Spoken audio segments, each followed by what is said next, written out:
Take us through that, the double lateral there and how you improvise and pick up the ball and scooch in from about 34 yards. Yeah, it's a play we've practiced, going back to the summer. We've walked through it a bunch of times. Felt good about it this week, so we called it. And, you know, we were really lucky it was a backwards pass. I don't think we had practiced it being a backwards pass, but it ended up being that way, and it ended up working out well. Took a good bounce and just made a play. You hadn't repped the fact that it could be a backwards pass. You just seemed very heads up that you picked up and just ran with it. Just instinct there. Yeah, Coach Henshaw always talks about being an American. You know, whatever happens, go with it. So didn't hear a whistle, so I just tried to finish the play. Michael, can you kind of give your perspective on what happened on that play? Yeah, I think Brian just made a heads-up play.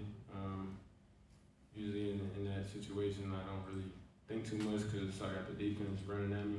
So I just threw it, and Brian just made a hell of a play. Myles, obviously, they had some big chunk plays in the first half. I think they had 6 20-plus yard plays. How did the defense kind of hunker down after that? And, you know, you were forcing them to field goals. Obviously, they managed to go the whole game without punting, but come away with only 33 points as the nation's #1 offense coming in. I think they're a good team. We just being but never break. You know, sometimes we're gonna be put into situations, but as long as we never break, I feel like the defense. We gonna keep building from this game. That was a good team, like I said, and just move on next week. And then, man, you just see a team like that, knowing what's coming ahead. How big was it to, you know, kind of find out how much work you still have left to do as a defense? I think it's important for us to figure out just where we stand and how much work needs to be done, like you said.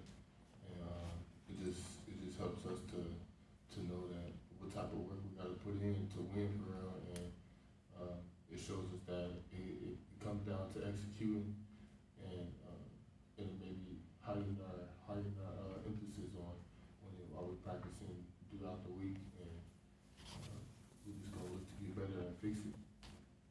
Ryan, can you take us through the last interception, just what you saw as that play unfolded, what happened? Yeah, I just, you know, forced to throw, made a poor decision. That's about it. You know, Michael, next up, the trip to Notre Dame. I mean, kind of talk about the opportunity you have on that Saturday, next week. Yeah, I mean, we get to play another good team. You know, I think this loss is going to help us really see where we can get better at and fix those mistakes. And so I think we can carry that into the next game and really sharpen our tools and everything like that. And it's another big opportunity, you know, and we might have more opportunities after that. So we just got to make sure we're locking in next week and put this game behind us so that we can go beat Notre Dame. Ryan, your head coach was just in here and said it felt like we were building momentum but never kind of seized it. You know, the drive to start the game, you have a chance to go up 7-3. It's a pick. The batted ball that it turns into a pick six. But are there positives to take away from this? The way that this team fought all the way to the end, and you know, against a team like that, you come away with a 2-score loss, despite all the mistakes that this team made. Right, yeah. I think we did a great job on offense. I think Coach Henson did call a really good game.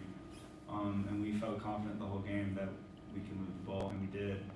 Obviously, I think all 3 turnovers were in the red zone, or close to it.